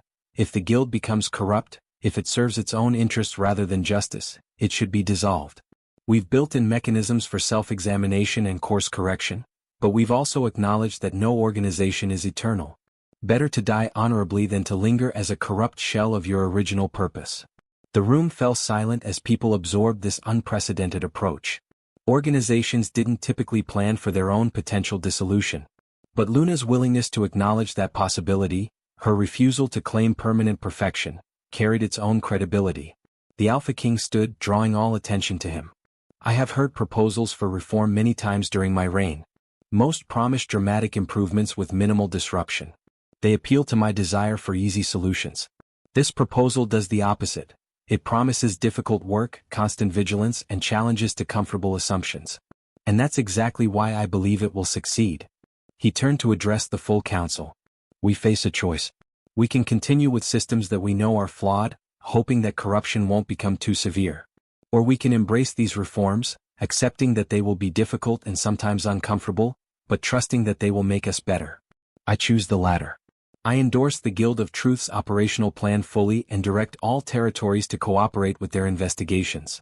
Luna felt tears spring to her eyes as applause filled the hall. Not universal, not unanimous, but substantial enough to signal genuine support. They had done it. The Guild of Truth was officially established, with royal authority and resources to operate throughout the realm. But more than official recognition, they had something more valuable. Proof that change was possible, that systems could be reformed, that justice could be more than just a word powerful people used to justify their actions. As the council adjourned and people came forward to offer congratulations or ask questions, Luna found herself surrounded by the very people whose trust she needed to earn. Regional authorities who would work with or against the guild depending on whether they believed in its purpose. You understand this will be difficult, one alpha said quietly. There are still plenty of people who profit from corruption. They won't give up their advantages without a fight. I know, Luna replied. But difficult doesn't mean impossible. And fighting for justice is worth the cost. That evening, as Luna and Kieran prepared to return home, the Alpha King requested a private meeting. They found him in his study, looking older and more tired than during the formal presentation. I wanted to thank you personally, he said, gesturing for them to sit. What you've built goes beyond administrative reforms or organizational structures. You've given me something I desperately needed, hope that my reign might leave a positive legacy despite the failures and oversights that nearly allowed systematic corruption to destroy innocent lives. Your Majesty, Luna said gently, the mark of a good ruler isn't perfection. It's the willingness to acknowledge mistakes and work to correct them. You did that. You chose truth over pride, reform over comfort. That's the legacy that matters. The Alpha King smiled wearily. Perhaps. But I'm old enough to know that good intentions aren't sufficient. What matters is whether these reforms endure beyond my reign, whether they become embedded deeply enough in our culture that future rulers can't simply discard them when convenient. That's why we built in cultural elements alongside structural reforms, Kieran explained. The guild doesn't just enforce rules, it cultivates values. Each new member learns not just procedures but principles, not just techniques but philosophy. We're trying to create a tradition of ethical investigation that transcends any individual leader. And the sunset provision, the Alpha King added thoughtfully. That was brilliant. By acknowledging that the guild could become corrupt, you've made it harder for corruption to take root. No one can pretend the organization is above scrutiny when its founding documents admit it might need to be dissolved. They talked long into the evening about implementation challenges, potential obstacles, strategies for building support in resistant territories. The Alpha King proved to be more than just a figurehead. He was a strategic thinker who understood political realities and could help navigate the complex landscape of regional authorities and competing interests. When they finally took their leave, Luna felt a profound shift in her relationship with power. She had spent so much of her life feeling powerless, crushed under authorities she couldn't challenge. Now she stood as advisor to the realm's highest authority, helping shape how power itself would be exercised and constrained. It was dizzying. It was terrifying. It was exactly what she needed to be doing. The journey home took on a celebratory quality. Their traveling companions, guild members who had attended the presentation, talked excitedly about expansion plans, about territories they would serve, about investigations they would conduct. The official endorsement had transformed them from an experimental reform into a legitimate institution with real authority and resources. But Luna found herself thinking not about expansion or authority, but about the small, intimate work of being a mother, a wife, a member of a community. All the grand reforms and institutional changes ultimately served one purpose: making it possible for families to live in peace, for children to grow up without fear, for love and trust to flourish without being crushed by corrupt systems. When Shadowmere finally came into view, Luna felt the familiar surge of coming home. And there, as always, was Freya, older now, nearly 5 years old, running to meet them with the enthusiasm that had never diminished despite the many separations she had endured. Mama, Papa, did you change the whole world? Luna scooped her daughter into her arms, breathing in the scent of her hair, feeling the solid weight of her small body. Not the whole world, little wolf. Just our little part of it. But maybe if we keep working, keep trying, keep standing for truth, maybe someday the whole world will change too. I want to help, Freya declared with the confident certainty of childhood. When I'm big enough, I want to help change the world too. Then we'll teach you everything we know, Kieran promised, joining their embrace. And you'll teach us things we haven't learned yet. That's how change happens, each generation building on what came before, adding their own wisdom, carrying the work forward. As they walked home together, Luna realized that this moment of family, of love, of shared purpose and mutual support, this was what they had been fighting for all along. Not just better systems or reformed institutions, but a world where families could be together without fear, where children could grow up trusting that justice was real, where love could flourish without being poisoned by corruption and lies. The Guild of Truth was established. The reforms were beginning. The work of transformation would continue for years, probably generations. But tonight, Luna had everything that mattered. Her daughter's hand in hers, her husband's arm around her shoulders, her community's welcome surrounding them, and the knowledge that they had done something meaningful, something that would endure. The lonely woman who had once sat forgotten in a crowded hall seemed like a character from another life, someone Luna remembered but could barely recognize. She had been transformed by love, by struggle, by the determination to turn suffering into purpose. And now, finally, she was home. Epilogue, 20 years later. The autumn sun cast long shadows across the courtyard of the Guild of Truth's headquarters in Silver Peak. What had begun as a modest training facility in Shadowmere had grown into an institution spanning the entire realm, 12 regional chapters, over 300 trained investigators, and a reputation that had transformed how justice was pursued throughout the known world.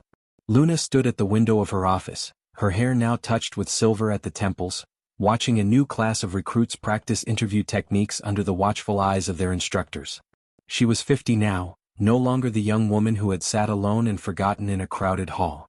2 decades of dedicated work had left their marks, lines around her eyes, a certain weariness in her posture that no amount of rest could quite erase. But her eyes remained sharp, her mind keen, and her commitment to truth as fierce as ever. "You're thinking too loud again," came a familiar voice from the doorway. Kieran entered, moving with the deliberate care of someone whose warrior's body had accumulated too many old injuries. His hair had gone completely silver, though his storm-gray eyes still held their characteristic intensity. "I'm thinking about time," Luna admitted. "How quickly 20 years can pass. How much can change and how much remains stubbornly the same." Kieran joined her at the window, his presence still as comforting as it had been that first night in the Great Hall. "Nostalgic? Reflective?" Luna corrected. She gestured to the courtyard below. "Look at them. So young, so certain they can change the world. Were we ever that young?" "We were younger," Kieran replied with a slight smile. "But I'm not sure we were ever that certain. We were desperate, scared, fighting for survival as much as justice. These recruits, they're choosing this work in a world where the guild already exists, where honest investigation is possible. They don't carry our scars. Is that better or worse?" Luna wondered aloud. Do they need those scars to understand what they're protecting? Before Kieran could answer, a knock at the door interrupted them. "Enter," Luna called. The door opened to admit a young woman, tall, confident, with blonde hair braided in intricate patterns and eyes the same green as her mother's. Freya Wolfson, now 24 years old, entered with the easy grace of someone completely comfortable in her own skin. She wore the insignia of a senior guild investigator, having risen through the ranks with a combination of natural talent and fierce determination to prove she earned her position through merit rather than parentage. "The Council of Alphas has arrived," Freya announced. "They're ready for your presentation on the proposed expansion to the Southern Territories." Luna felt a familiar flutter of anxiety. Even after 20 years, presenting to powerful authorities never became completely comfortable. But she had learned to channel that anxiety into focus, to use nervousness as fuel for preparation rather than allowing it to become paralyzing fear. "Thank you, little wolf," Luna said, using the childhood nickname that Freya tolerated from her parents but would have murdered anyone else for using. "Give us 5 minutes." Freya nodded and departed, but not before Luna caught the slight tension in her daughter's shoulders. Something was troubling her, but whatever it was, it would wait until after this meeting. "Ready?" Kieran asked, offering his arm in the gesture that had become ritual over 2 decades. "As I'll ever be," Luna replied, accepting his support. The council chamber was filled with familiar faces and new ones. Some of the original regional alphas who had supported the guild's founding, others who had assumed leadership in the intervening years. The atmosphere was cordial but businesslike. The guild had proven its value over 2 decades, but that didn't mean expansion would be automatic or unopposed. Luna's presentation focused on systematic evidence, documented reductions in wrongful convictions across territories where the guild operated, increased public trust in justice systems, economic benefits from recovered stolen resources, and prevention of conflicts that might otherwise have escalated into violence. She presented case studies, testimonials from affected communities, and financial analyses demonstrating that investing in thorough investigation ultimately cost less than dealing with the consequences of corruption. The Southern Territories have requested guild assistance, Luna explained. They've seen our results elsewhere and want access to the same standards of investigation and accountability. But expansion requires resources, trained investigators, operational funding, infrastructure development. We're asking for a 20% increase in the guild's budget, which we project will pay for itself within 3 years through recovered resources and prevented costs. One Alpha, a newcomer Luna didn't recognize, raised a skeptical eyebrow. That's a substantial investment based on projections. What guarantee do we have that the Southern Territories will show the same results as Northern regions? Perhaps corruption is less prevalent there, making your services unnecessary.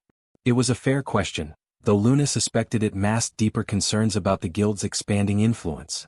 We don't guarantee identical results because no two territories are identical, she replied. But corruption isn't a regional phenomenon, it's a human one. Anywhere power exists without accountability, anywhere systems lack transparency, corruption can flourish. The question isn't whether the Southern Territories have corruption, but whether we're willing to help them address it proactively rather than waiting for crisis.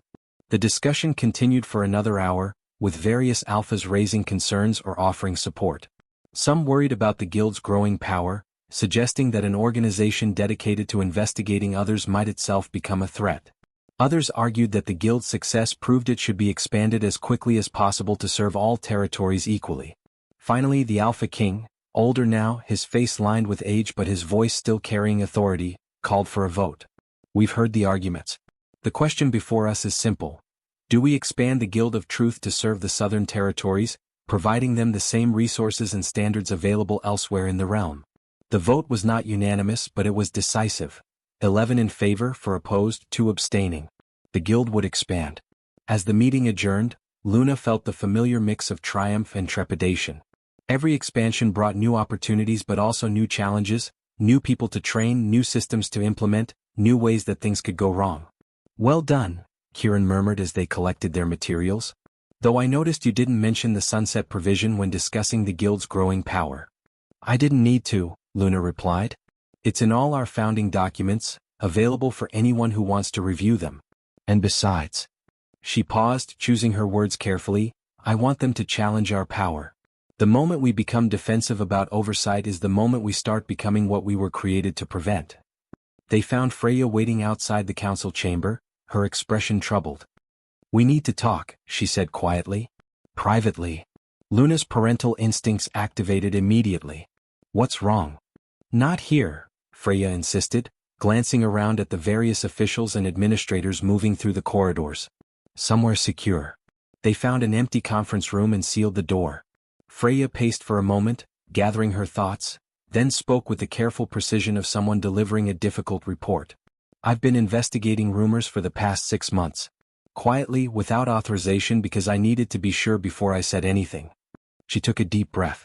I think there's corruption within the guild itself. The words hit Luna like physical blows. This was the nightmare scenario they had planned for but hoped would never materialize. The possibility that the organization created to fight corruption might itself become corrupt. Tell us everything, Kieran commanded, his military training surfacing in moments of crisis. Freya laid out what she had discovered. Subtle patterns in case assignments, investigators consistently receiving easier or more prestigious cases based on personal connections rather than merit. Financial irregularities that weren't quite illegal but suggested favors being traded. And most concerning, 2 cases where she suspected evidence had been selectively presented to support predetermined conclusions rather than following where truth led. I don't think it's widespread, Freya emphasized. Maybe a dozen people out of 300 concentrated in the Western chapter. But they're senior investigators, people with influence and authority. And they're being protected by the chapter master, who I think is either involved or willfully blind. Luna felt sick. She had dedicated 20 years to building an organization whose integrity was supposed to be unquestionable.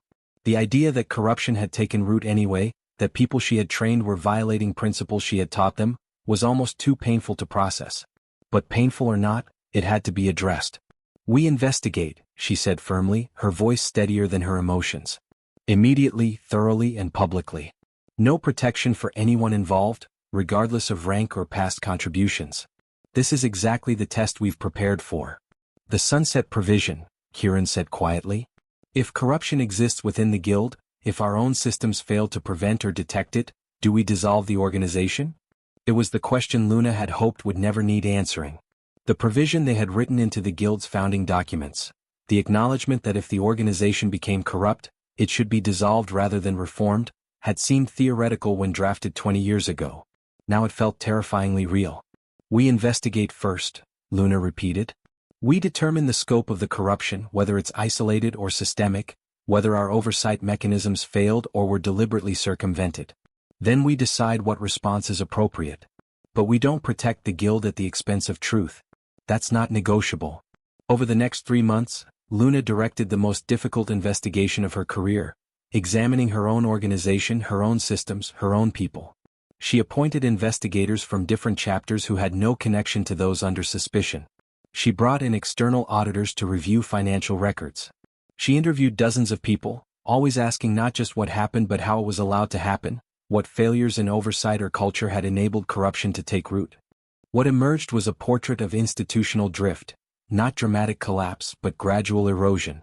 The Western chapter had developed a culture where loyalty to colleagues became more important than loyalty to truth, where questioning senior investigators' conclusions was seen as disloyalty rather than due diligence, where efficiency and reputation maintenance gradually took precedence over thoroughness and accuracy.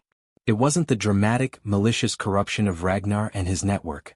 But it was corruption nonetheless, a betrayal of the guild's founding principles, a failure of the systems Luna had worked so hard to build. The hardest part was confronting the chapter master, a man named Aldrich, the same young recruit Luna had once taken to the memorial garden, whose transformation from arrogant certainty to genuine commitment had seemed so complete. Now 53 years old, he had risen to lead the Western chapter through competence and dedication. But somewhere along the way he had lost sight of what made that dedication meaningful. "I didn't mean for this to happen," Aldrich said when confronted with the evidence. His face had aged badly, stress and guilt etched into every line. We were doing so much good work, solving so many cases. When I noticed some investigators cutting corners, I told myself it was efficiency rather than sloppiness. When I saw evidence being presented selectively, I convinced myself the conclusions were right even if the methodology wasn't perfect." "You knew," Luna said, her voice cold with disappointment. "You knew and you chose convenience over truth. After everything we taught you, after standing in that memorial garden and reading the names of people destroyed by that exact choice, you made the same mistake." "I'm sorry," Aldrich whispered. "I'm so sorry." "Sorry isn't enough," Kieran said firmly. "You betrayed everything the guild stands for. You allowed corruption to flourish under your watch.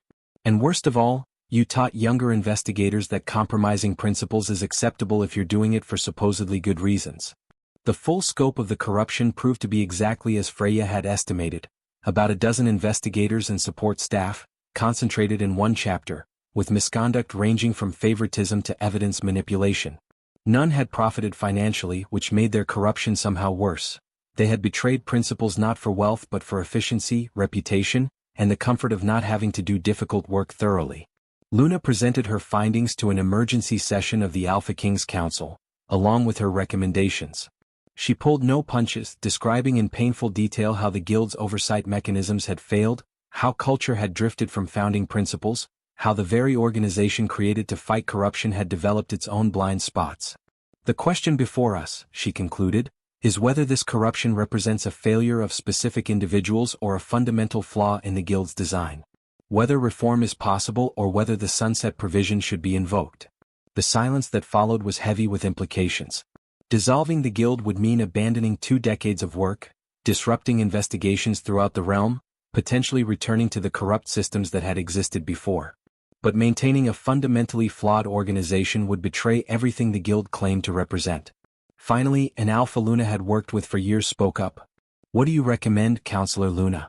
Not as guild founder, but as someone who has dedicated her life to pursuing truth even when it's uncomfortable." Luna had been dreading this moment, this question. Because the honest answer required acknowledging her own failure, her own limitations, her own inability to create perfect systems staffed by perfect people. I recommend we reform rather than dissolve, she said quietly. Not because the corruption wasn't serious, it was. Not because I'm confident it won't happen again, I'm not. But because I believe the Guild's fundamental design is sound, and that this crisis proves our oversight mechanisms work when properly activated. We detected the corruption, investigated it thoroughly, and are now addressing it publicly. That's the system functioning as intended, even though it's painful. She paused, then continued with the hardest admission of all. But I also recommend I step down as Guild Master.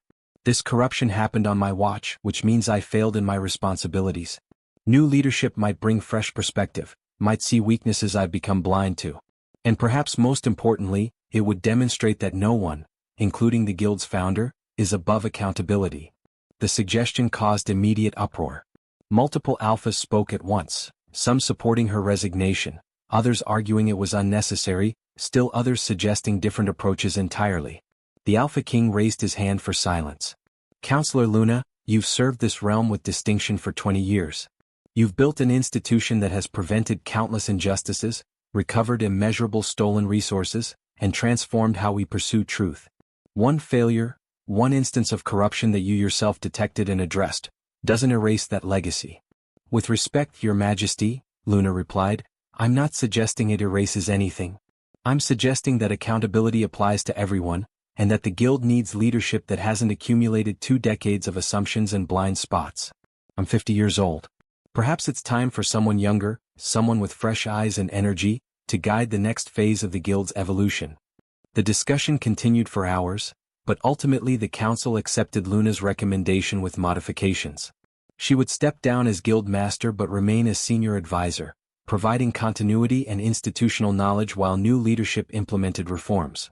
The Western chapter would be dissolved and rebuilt from scratch. All investigators throughout the Guild would undergo renewed training emphasizing the importance of questioning authority and maintaining principles even under pressure. And the sunset provision would be modified, not eliminated, but refined to distinguish between corruption that proves fundamental design flaws versus corruption that results from implementation failures. That evening, as Luna and Kieran walked through Silver Peak streets toward their quarters, she felt exhausted in ways that went beyond physical tiredness. I failed, she said quietly. I created something meant to prevent corruption and it became corrupt anyway. All those principles, all that training, all those safeguards, they weren't enough. They were enough to detect the problem and address it, Kieran countered. Which is all any system can realistically promise. Perfect prevention is impossible, but effective detection and correction? That's achievable, and that's what happened. I still failed, Luna insisted. Those investigators learned corruption from someone. Not directly but through culture I helped create. I emphasized results so much that some people thought results mattered more than methods. I praised efficiency so much that some people thought efficiency justified shortcuts. I wanted the Guild to be respected so much that some people started protecting its reputation over its principles.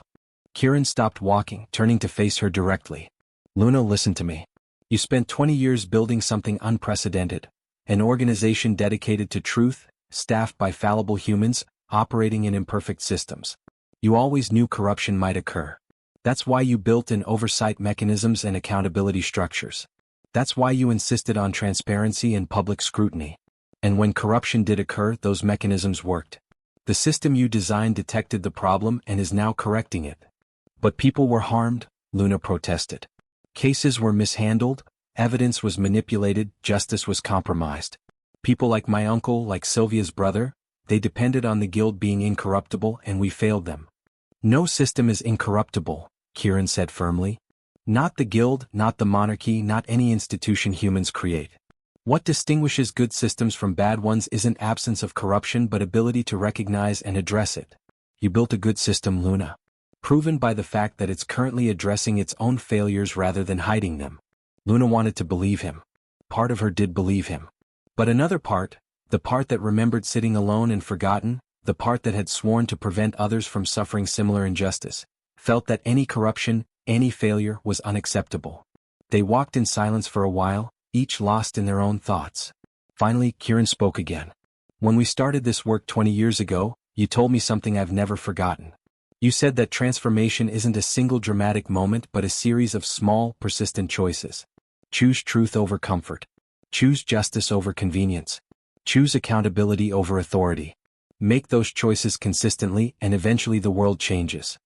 I remember, Luna said softly. Well, this is one of those choices. You could choose comfort, retire quietly, avoid the scrutiny that comes with admitting failure, preserve your reputation as the guild's visionary founder. Or you can choose truth, acknowledge mistakes, demonstrate accountability, model the principles you taught others. Which choice transforms the world? Luna stopped walking, considering his question. When she spoke, her voice was clearer, steadier than it had been since Freya first revealed the corruption. You're right. This is a choice and I choose truth. Even when it's painful. Even when it requires admitting failure. Even when it means stepping down from work I love. Because if I won't hold myself accountable, I have no business expecting others to be accountable. They resumed walking, but now Luna felt something shift inside her. Not quite peace but a kind of clarity. She had spent 20 years teaching others that justice required humility, that accountability applied to everyone, that admitting mistakes was strength rather than weakness. Now she would prove she believed those principles by living them herself, regardless of personal cost. The selection of new guild leadership took 3 months and involved the most transparent process Luna had ever designed. Candidates were evaluated not just by senior guild members but by representatives from affected communities, regional authorities, and even critics who had previously opposed the guild's expansion. Every stage of evaluation was documented and publicly available. Finalists were interviewed in open sessions where anyone could observe and submit questions. The eventual selection surprised many. Sylvia Stonebrook, whose brother's wrongful execution had started the chain of events leading to the guild's creation. Now 52 years old, she had spent 20 years rising through the guild's ranks, earning reputation for thoroughness, compassion and unwavering commitment to truth. She hadn't sought the guild master position, but when nominated, she had accepted with characteristic seriousness. I remember what it feels like to be powerless, Sylvia said during her acceptance speech. To know truth but be unable to make anyone listen. To watch injustice destroy someone you love while authorities dismiss your concerns. I will never forget that feeling, and I will build a guild that ensures others don't experience it. She looked directly at Luna. Counselor Luna built something remarkable. A system that values truth over convenience, accuracy over efficiency, justice over reputation. But she also built something brave. An organization willing to examine its own failures and correct them publicly. That takes more courage than maintaining illusions of perfection. I hope to lead with that same courage. The transition ceremony was simple but meaningful. Luna formally passed the guild's founding documents to Sylvia, symbolically transferring authority while maintaining her advisory role. She felt a complex mix of relief and loss, freedom from daily administrative burdens but grief at stepping back from work that had defined 2 decades of her life. After the ceremony, as guests mingled and celebrated, Luna found herself alone for a moment, standing once again at a window overlooking crowds she was part of but somehow separate from. It felt familiar, an echo of that night 20 years ago when she had sat isolated in a crowded hall. But this time, when Kieran approached, she wasn't invisible. When friends came to express gratitude for her work, she wasn't forgotten. When younger guild members sought her counsel, she wasn't irrelevant. Strange how circles close, she murmured to Kieran. 20 years ago I felt alone in a crowd. Now I'm stepping back from public leadership, and it feels similar but completely different. Because you're not alone, Kieran replied.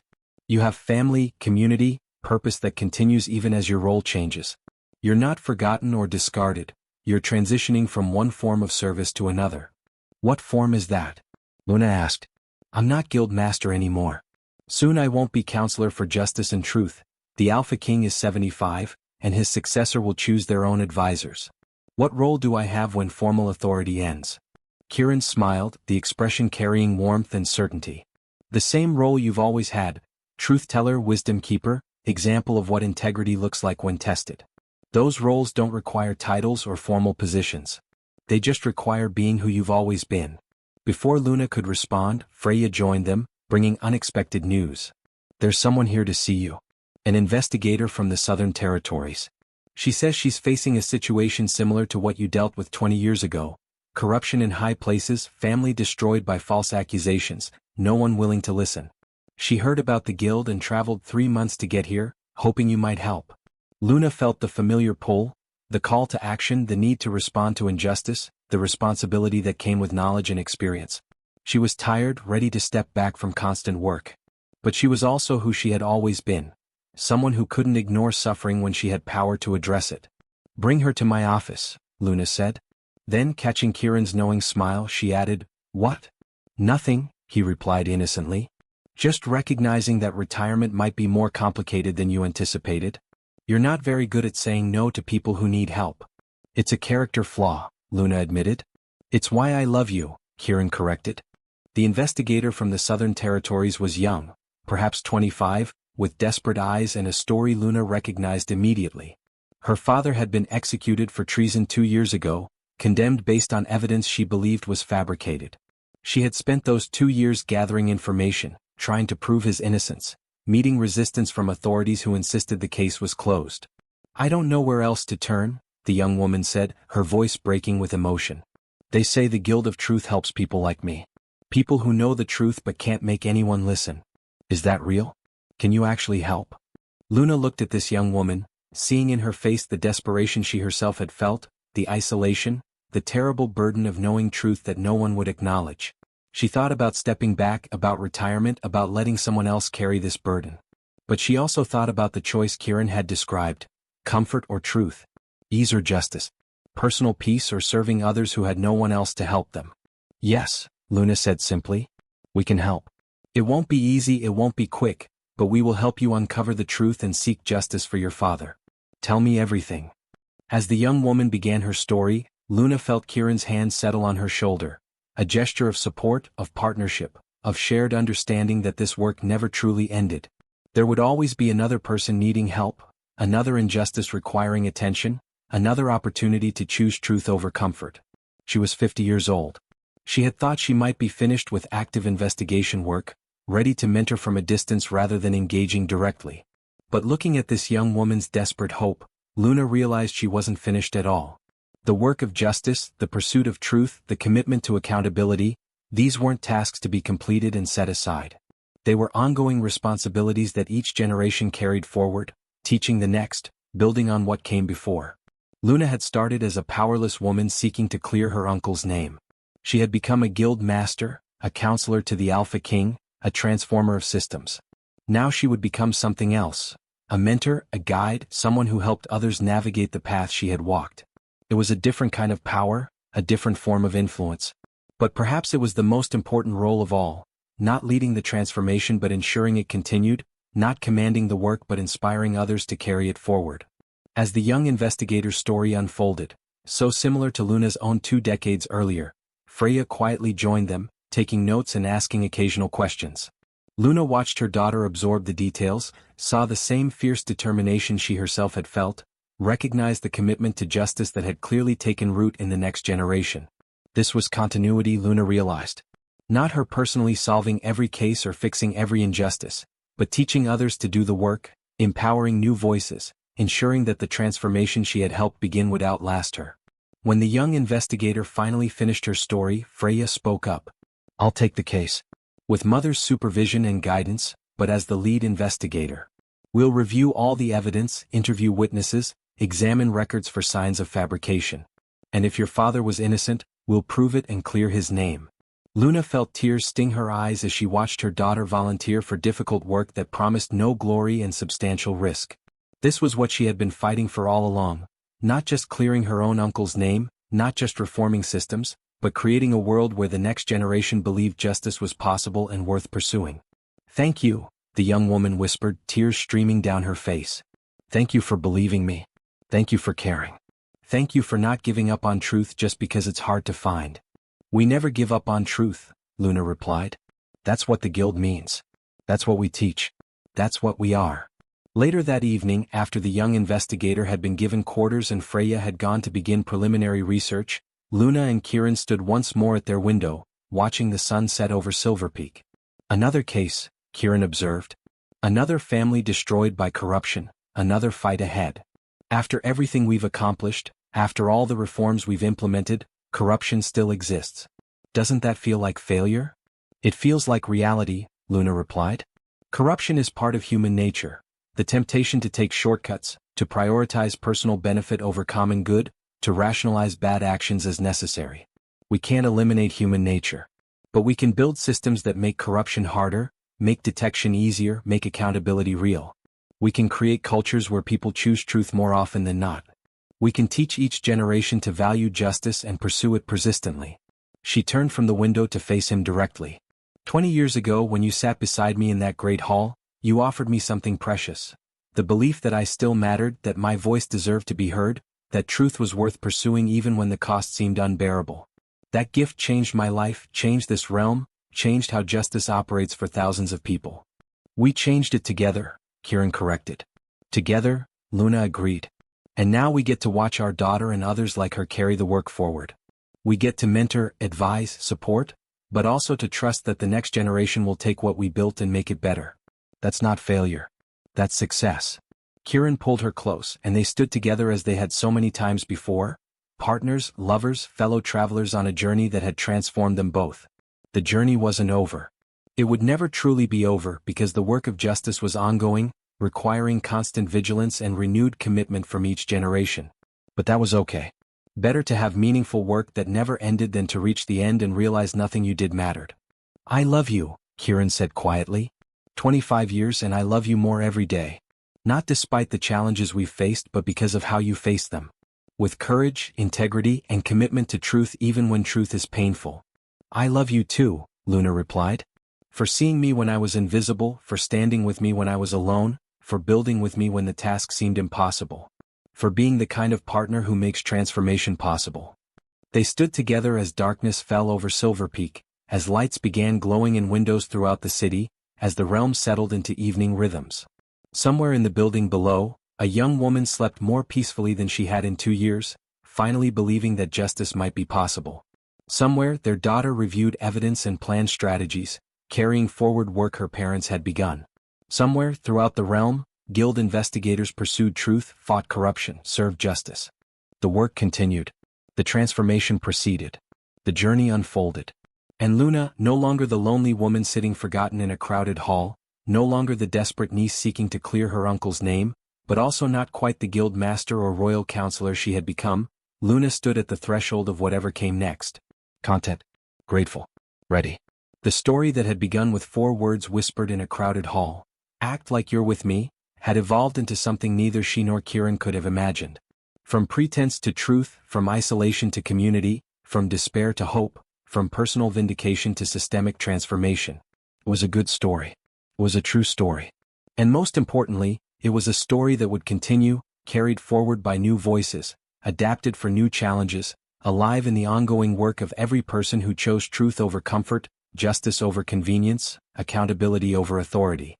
Luna smiled, squeezed Kieran's hand and turned from the window.